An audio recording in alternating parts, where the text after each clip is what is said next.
yesterday, I think we just filled in the vocabulary. So I'm going to go ahead, if you didn't get a chance to do that yesterday, I'll go ahead and go back over it again today.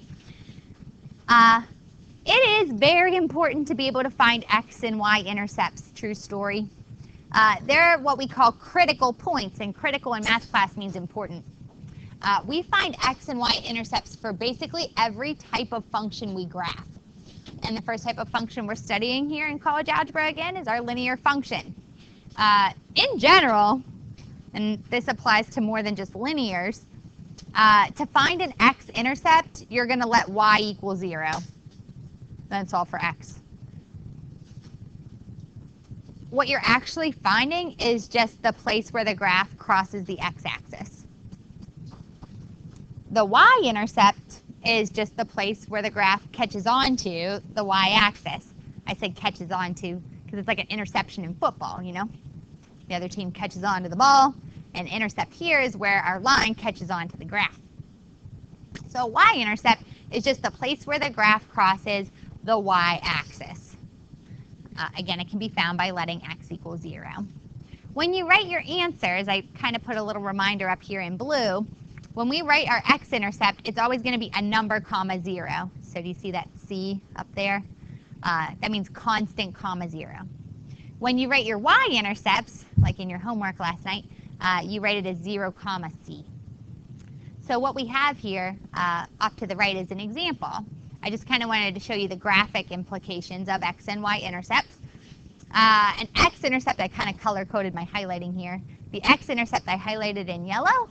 You see that's the point -1, comma, 0. That's the place where our linear equation crosses the x-axis. The y-intercept I highlighted in green. That's the place where our graph caught onto the y-axis. That's the point 0, comma, 1.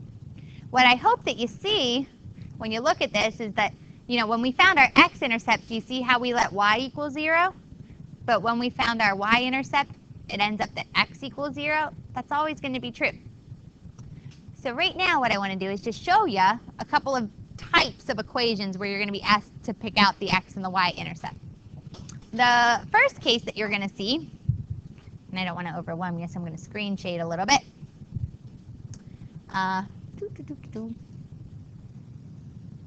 The first case that you're going to see might be an equation like y equals 4x plus 1. If you were asked to find the x-intercept of that graph, you would have to let y equal 0. So you're going to see that that's what I went ahead and did. I set y equal to 0. I let y equal 0 in my equation. So where this y is, I went ahead and I let that equal 0. No problem. And I brought down the equation 0 equals 4x plus 1. And then I solved it using SADMAP, which is the skill we talked about yesterday. So I subtracted 1 from both sides, and then I divided both sides by 4 to get an x value of -1/4. So this graph crosses the x-axis at like -0.25, comma, 0. If we want to find the y-intercept of our graph, we actually have to let x equal 0. And when we do that, here's how that looks. So again, to find my y-intercept, I'm going to let x equal 0.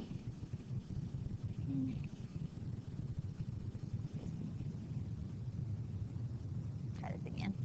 There we go. So you'll see there, I went ahead and I let x equal 0, substituted in for my x value there, a value of 0. So I have y equals 4 times 0 plus 1. That simplifies down to 0 plus 1. You get a y-intercept at 1. It's common we write this as an ordered pair. It's going to be 0, comma, 1. I have a question for you. I did that y-intercept the long way. Do you see how it's y equals 4x plus 1? Thank you, Joe. Do you see that? Is there a quicker way to find the y-intercept?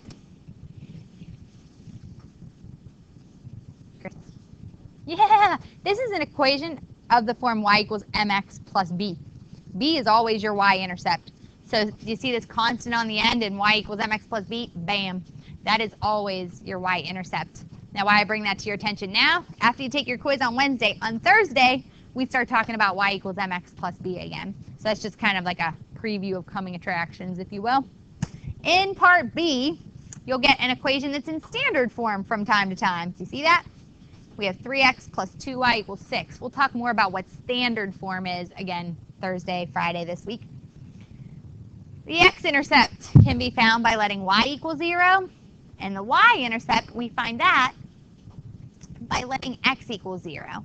So, and I see you guys all working away there. What you can go ahead and do is just plug in your 0 for y, and then plug in your 0 for x, and then we solve for what's left. So here's how that next step looks.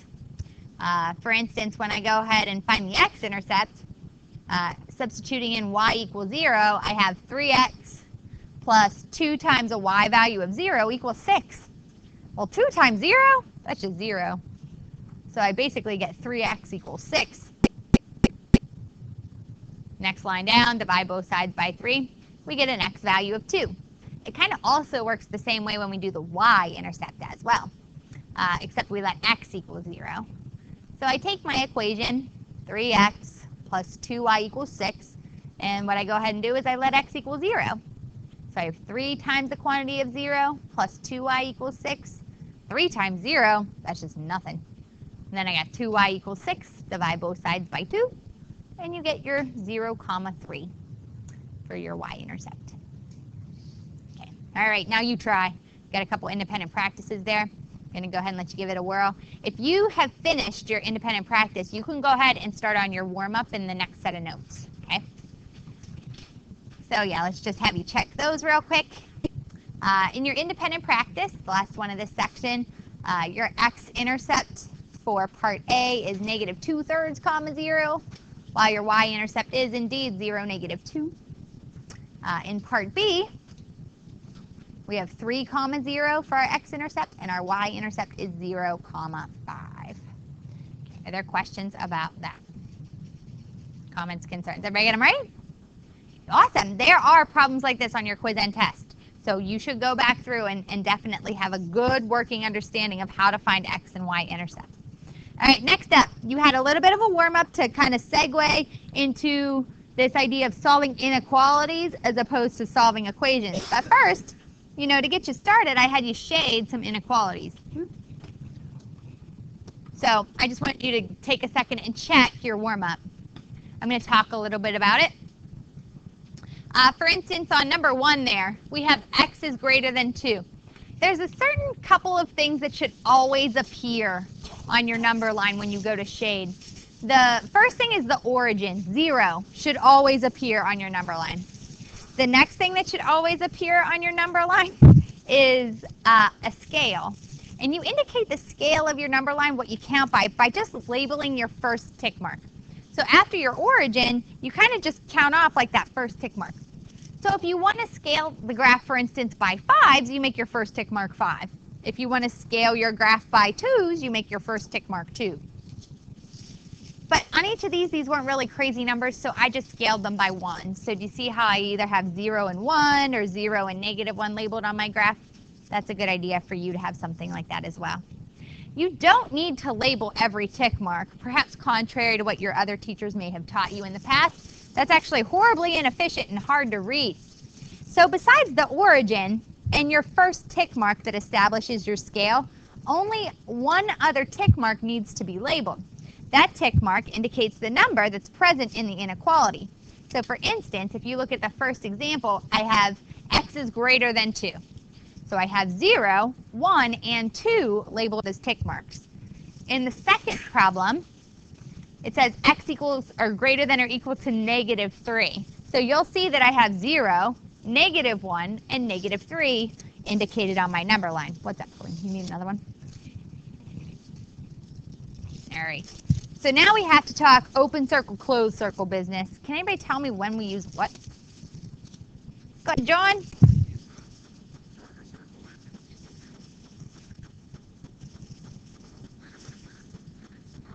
Yeah, very good. So if it's just greater than or less than, you use the open circle. If it's greater than or equal to and less than or equal to, you use the closed circle. Very good. That one broken? No, those are extras. Okay. So as you look at these, does anybody have any questions about their inequalities? They look pretty good from bird's eye view here, front of the room. Haven't gotten to the back yet. John, you good? Yeah? All right. So with that, Now we have to talk about, we have really only 2 examples for today, to be honest with you. We need to take a little bit of time to talk about how do you solve a linear inequality. We just spent time talking about a homework assignment where you had to solve a linear equation. Now, how do you solve a linear inequality? It's going to be the exact same 3 steps as yesterday, but I'm not going to make you write the steps out again. You wrote them yesterday, right? We'll just review them. So it's not a test right now. Your quiz is actually tomorrow. What is the first step in solving a linear equation or a linear inequality?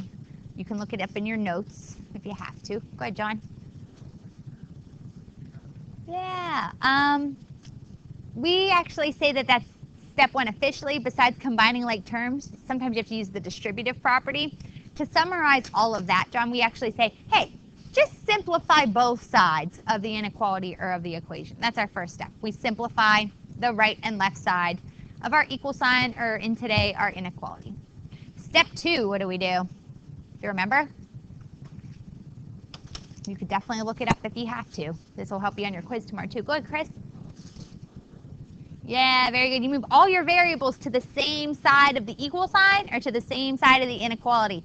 It's up to you if you want to move everything to the right or everything to the left, or if you try to just safeguard the sign of your coefficient. It's kind of your call. But all the variables need to be on one side of the equation, or today, the inequality. All right, so that was step 2. Very well said, Chris. What's step 3? PEMDAS backwards. That's called solving by undoing. PEMDAS backwards is our SADMET. We're going to execute those exact same 3 steps today with just a little bit of attention paid at the end when you go ahead and actually have to flip that inequality real quick. Under what conditions do you have to flip your inequality? Do you remember? Do you, John? Okay, that's one case. Yeah, if you multiply or divide by a negative at the very end, you have to remember to flip your sign. So we will talk about a case like that today just to review it. All right, so it sounds like you have a pretty good understanding. Let's talk about this example that I have worked out for you here today. In example 1, it says, hey, solve 5x minus 7 greater than 3x plus 9. So the first thing that I did is I copied the problem nice and big. And then I started to think to myself about the same 3 steps that I did in last night's homework. Step 1, I want to simplify both sides of this inequality. But to be honest with you, with regard to simplifying both sides of this inequality, that's done. I can't combine 5x and 7, and I can't combine 3x and 9. So step 1, done. Step 2, I have to move all my variables to one side. So do you see what I did? I jumped right on into this problem in step 2. I subtracted 3x from both sides, and then I balanced the inequality. When you subtracted 3x from both sides, that was me moving all my variables to be on one side of the equal sign. So I subtracted 3x from both sides. I got 2x minus 7 is now greater than 9. You then add 7 to both sides. Adding 7 to both sides, this is me doing my SADMET, right? I add 7 to both sides. You get 2x is greater than 16. Divide both sides by 2 to isolate that x, and you get x is greater than 8. You guys okay? Yeah, okay. So that, I think, is my answer. The direction said, hey, then I have to graph a number line, an inequality. So I have an open circle on 8. Notice I have 0 and 1 as some tick marks to establish my scale. And I shaded to the right. On your quiz and test, you will be required to check your solution. But that's a little different than what we did yesterday. I plugged in 10. Do you see that? So when I checked it, I didn't plug in 8. Why didn't I plug in 8? Do you know, Alexis? Yeah, it says solutions to this problem are greater than 8, not including 8. 8 is actually going to, if you plug that in, you're going to get the wrong answer. It doesn't make sense to you. So x is greater than 8. If you're going to check it, you want to pick a number that is indeed bigger than 8. So I picked 10. And then lastly, I was able to generate a true statement in checking. 43 is totally bigger than 39. So it does actually work out. What's up, Darius? Yeah, like 100. It's totally going to work. 5 times 100, 500, take away 7, 493. And then 3 times 100 is 3309. That left side is bigger than that right side, so it does work. Pick any number bigger than 8. You can't pick 8. You're going to get, if you plugged in 8, you'd get an answer that didn't make sense. You'd be like, what?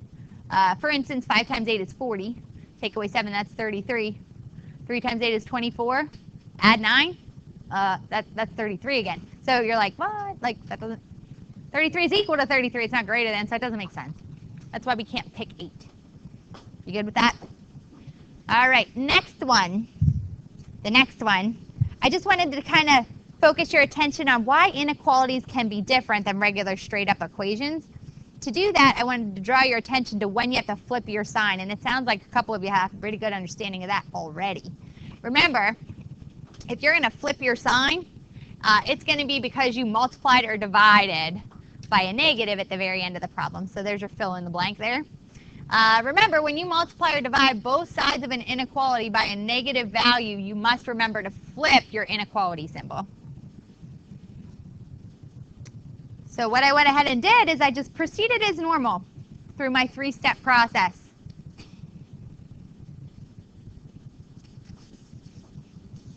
So in other words, I tried to simplify both sides of this inequality. And then I was like, oh, that's already done. So then I moved all my variables to one side. And I did what I don't normally do. I try to keep my coefficients positive. But for the sake of this example, you'll see what I did there. I subtracted x from both sides. So negative 1.5x take away 1x is actually negative 2.5x when I balance the equation. Then I go ahead and I subtract 1 from both sides.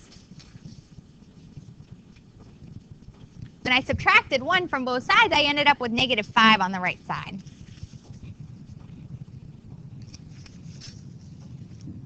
Then I had to divide both sides by negative 2.5. It's when I divide by that negative value that I actually have to flip the inequality. You see it highlighted there? I did a big old flipperoo there at the very end. What you got for me, John? I like to keep it on the left side just because then it's really easy to draw. The arrow is pointing in the direction I should shade. You don't have to, but it is the standard way we do it. Sorry, I could not hear you. What's that? Oh, then you don't have to flip the inequality. Yeah. But for the sake of this, I just wanted to remind the students of when you're supposed to flip it. Do you understand that? Okay. Because I had to give you an example of that, you know. Couldn't let you walk out of here today without seeing that. All right, and then I wanted to make it official. So I've just reminded you this last little bit of notes down here at the bottom of the screen. Remember we did this in class yesterday together. It was just how you could use your graphing calculator to check to make sure your answers are appropriate. Those are the, if you weren't here yesterday, this is super handy for you. These are just the buttons that you push in order to check that response. So I wanted to just remind you that that is an acceptable way to check. You would just have to, if you were going to show this on your test where it says check your answer, you have to walk me through these steps. So usually students like to show the algebra as opposed to like writing out all the buttons that they pushed on their calculator. John, that's for you, bud. All right, after you're done copying this little blurb, you do have some independent practice problems to take care of on the next side there. Make sure you get some good practice in. So you want to go ahead and take a second and wrap up today's lesson with those. And then it does remind you to bring your textbook on Thursday and your graphing calculators. You're going to need those too.